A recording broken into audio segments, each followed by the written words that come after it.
So welcome students. So in this question you're given an equation mod of z square minus 1 is equal to mod z square plus 1.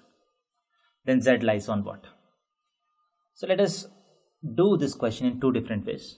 So first, using the straightforward way. So whenever you have a complex equation, so we assume z is equal to x plus iy. So what is z square? Z square is nothing but x plus iy whole square, that is x square minus y square plus 2ixy, right? So now what is z square minus 1? So z square minus 1 is nothing but x square minus y square minus 1 plus 2ixy. And what is mod of z square minus 1? Mod of z square minus 1 is root of x square minus y square minus 1 whole square plus 2xy whole square is equal to, what is mod z whole square? We know that mod z is root of x square plus y square. So this is x square plus y square plus 1. So now if you square it on both sides, so you get x square minus y square minus 1 whole square plus 4x square y square is equal to x square plus y square plus 1 whole square. X square plus y square plus 1 whole square. So this implies 4x square y square is nothing but x square plus y square plus 1 whole square minus x square minus of y square plus 1 whole square, right? This is x square minus of y square plus 1 whole square. This is of the form a plus b whole square minus a minus b whole square. A plus b whole square minus a minus b whole square. So what is a plus b whole square minus a minus b whole square? Just 4ab. So this can be written as 4 times x square times y square plus 1. So this implies 4x square y square is equal to this. So if you expand the bracket, you get 4x square y square, which gets cancelled. So this implies 4x square is equal to 0. This implies x is equal to 0.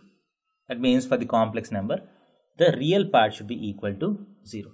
That means z is a purely imaginary number. So z lies on the imaginary axis. So there is one way in which you can solve this question. So other way is by using the properties of mod. So if you observe this equation carefully, this equation is of the form mod of z1 plus z2 is equal to mod z1 plus mod z2. So I'll show you how this is in this form. So this is given as mod of z square plus minus 1. So I can write minus 1 as plus minus 1.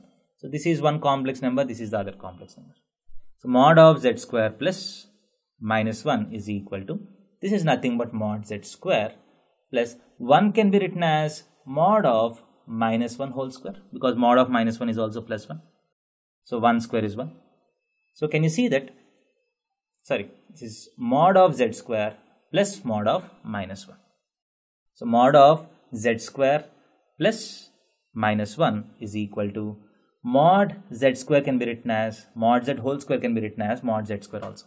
This is also a property of mod. So mod z square plus mod of minus 1. So when will this be valid? This will not be always valid.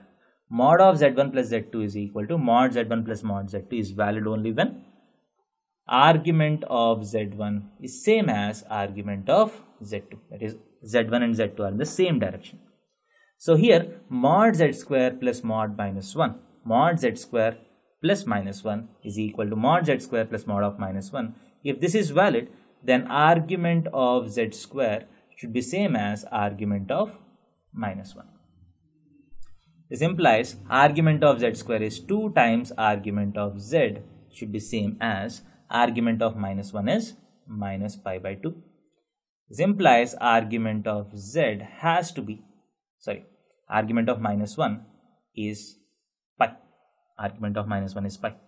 So argument of z is equal to pi by 2. Argument of z is equal to pi by 2. That means z is purely imaginary. Hence, z lies on the imaginary axis. This is also one of the way in which you can solve this question. Thank you.